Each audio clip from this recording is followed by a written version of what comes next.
Vaccination है, अगर हम एक साल का थोड़ा अपना ऑब्जर्वेशन देखें तो लास्ट ईयर एक कुछ नया आया है, इसका पैनिक ज़रूर था, लेकिन फिर भी उतना डर नहीं था, उतनी डेथ भी नहीं थी और उतने लोग बीमार भी नहीं हुए। एटलीस्ट हम सुनते ज़रूर थे कुछ केसेस है, पर पेपर में सुनते थे और न्यूज़ मीडिया में देखते थे। लेकिन इस साल हम देख रहे हैं कि हमारे आसपास के लोगों को भी हो रहा है, घर में भी हो रहा है। जो डेथ पहले न्यूज़पेपर में हो रही थी, वो अब घर में भी हो रही है। लास्ट ईयर और अभी के इसमें जो हम चेंज देख रहे हैं वो एक ही चेंज है कि अभी जो इंट्रोड्यूस किया है वो वैक्सीन इंट्रोड्यूस किया है। मेरा सवाल ये है कि क्या वैक्सीन के कुछ साइड इफेक्ट हो सकते हैं या कुछ ये वैक्सीन रीज़न हो सकता है जिसकी वजह से लोगों की डेथ हो रही है? बहुत सारे फैक्टर्स हैं पिछले साल और आज के दिन में। एक तो अलग अलग वेरिएंट्स आ गए हैं। ये तो एकदम मज़े वाली बात है कि ओरिजिनली नहीं था और उसके वेरिएंट्स आ गए। मतलब क्या कहते हैं इसको, आज तक ओरिजिनल दिखा नहीं दे रहे हो और उसके बच्चे आप बोल रहे हो कि ये उसके बच्चे हैं, तो कन्फ्यूजन क्रिएट करना है लोगों में। ये जो वैक्सीन्स है उसमें जेनेटिकली मॉडिफाइड ऑर्गेनिज्म मतलब जीन थेरेपी है। कोई भी वैक्सीन हो आज का जो कोरोना वायरस के लिए बना हुआ है वो वैक्सीन की जो कंटेम्परेरी डेफिनेशन में बैठता नहीं है। वो mRNA का वैक्सीन हो, मॉडर्ना फाइजर का या स्पुतनिक का हो या कोवैक्सीन हो या कोविशील्ड हो, ये GMO बेस्ड है, ये जीन थेरेपीज़ है। लेकिन दोनों में फ़र्क है। एक है जो कोविशील्ड और ये है, ये क्या कर रहे, तो ये दूसरे वायरस को के ऊपर जो स्पाइक प्रोटीन है वो अटैच कर रहे हैं। जो कोरोना वायरस का स्पाइक प्रोटीन उन्होंने वो कोरोना वायरस का है या किसी, तो वो जो है वो स्पाइक प्रोटीन उसको अटैच कर रहे हैं और वो छोड़ दे रहे हैं। तो इस स्पाइक प्रोटीन ट्रिगर बन रहा है एंटीबॉडीज़ बनाने के लिए। और mRNA वैक्सीन में क्या हो रहा है, वो स्पाइक प्रोटीन ही बना रहे हैं। कैसे? वो जो मैसेंजर RNA वो अंदर जाएगा, शरीर के अंदर, वो टिश्यू में जाएगा, टिश्यू में DNA के ऊपर कंट्रोल लेगा और फिर उस टिश्यू को खुद कमांड देगा कि अब इस तरीके से स्पाइक प्रोटीन बनाओ। शरीर ही बनाएगा स्पाइक प्रोटीन्स, और स्पाइक प्रोटीन यहाँ वहाँ फैल जाएंगे तो पूरे शरीर में, तो वहाँ उसके पीछे एंटीबॉडीज़ लगना शुरू हो जाएंगे। अभी ये स्पाइक प्रोटीन्स जो बना रहे, यही तो वायरस का वायरुलेंट मतलब इलनेस क्रिएट वाली चीज़ है।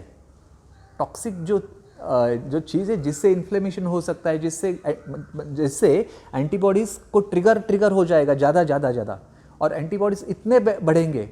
एंटीबॉडीज़ भी प्रोटीन ही है एक तरीके, तो उसका इतना पैदा होना तो स्टॉर्म हो जाता है, उसको साइटोकाइन स्टॉर्म कहते हैं। और साइटोकाइन स्टॉर्म से पूरा इन्फ्लेमेशन हो जाता है शरीर में। जहाँ एंटीबॉडीज़ ज़्यादा है वहाँ ज़्यादा, मतलब लंग्स में जो इन्फ्लेमेशन हो रहा है वो इन एंटीबॉडीज़ की वजह से। एंटीबॉडीज़ क्यों पैदा कर रहे हो, कैसे पैदा हो रहे? स्पाइक प्रोटीन की वजह।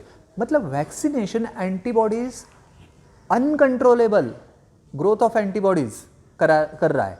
एक तरीके से uncontrolled growth of abnormal tissues को हम कैंसर कहते हैं, अनकंट्रोल्ड ग्रोथ ऑफ एंटीबॉडीज़ को हम साइटोकाइन स्टॉर्म कहते हैं। बहुत फ़र्क नहीं है। अभी उसको कम करने के लिए कोई आसान चीज़ नहीं है इनके पास, तो क्या कर रहे हैं? तो एक ही काम है, उसको कहते हैं ब्रह्मास्त्र, स्टीरॉइड्स। तो स्टीरॉइड्स दे दिया तो ये जो साइटोकाइन स्टॉर्म है उसके ऊपर वो कंट्रोल कर देते हैं। लेकिन वो कंट्रोल होते वक्त स्टीरॉइड्स का दूसरा साइड इफ़ेक्ट ये है कि वो इम्यूनिटी ड्रॉप कर देता है। इम्यूनिटी ड्रॉप हो गई तो अंदर जो बैक्टीरिया है वो बढ़ना शुरू हो जाते हैं। अब बैक्टीरिया के ऊपर क्या करेंगे? एंटीबायोटिक्स देते हैं। अभी एंटीबायोटिक्स की वजह से बैक्टीरिया मर जाते हैं। अभी ठीक हो गया? नहीं, ठीक नहीं हुआ। इम्यूनिटी ड्रॉप हो गई है, बैक्टीरिया भी खत्म हो गए और फंगस रहा है वहीं पे, तो वो फेवरेबल कंडीशन उसके लिए अभी सिर्फ। जैसे एक चीता ने शिकार कर दी तो हाइना आ जाते हैं, वल्चर्स आ जाते हैं, तो चीता बाहर भाग जाता है। वल्चर्स के पीछे हाइना आ जाते हैं तो वल्चर्स को भगा देती है। वैसे एक एक चीज़ कॉम्प्लिकेशंस बढ़ा रहे हैं। और फंगस हो जाता है तो एक एक आप ऑर्गन्स ही काट देते हो, जॉ काट दिया, नाक काट दी, कान काट दी। अभी नाक कट गई तो कैसे दिखाएंगे मुंह लोगों को। और ऐसा आदमी जिसका जॉ कट हो चुका है, नाक कट गया, आंखें निकाल दी है, कान निकाल दिया है, वो घर आ जाता है तो उसको पता ही नहीं चलता कि मैं कहाँ आ गया हूँ। और घर के लोगों को पता ही नहीं चला ये वही आदमी था वो जो गया है। वो खाएगा कहाँ से? नली से। वो सांस लेगा कहाँ से? नली से। वो जी के भी क्या करने वाले हो आप? ऐसी जिंदगी आप देने वाले हो लोगों को? बस एक ही कारण से, आपकी दिशा ही गलत है। आप बहुत तेज भाग रहे हो लेकिन दिशा गलत है।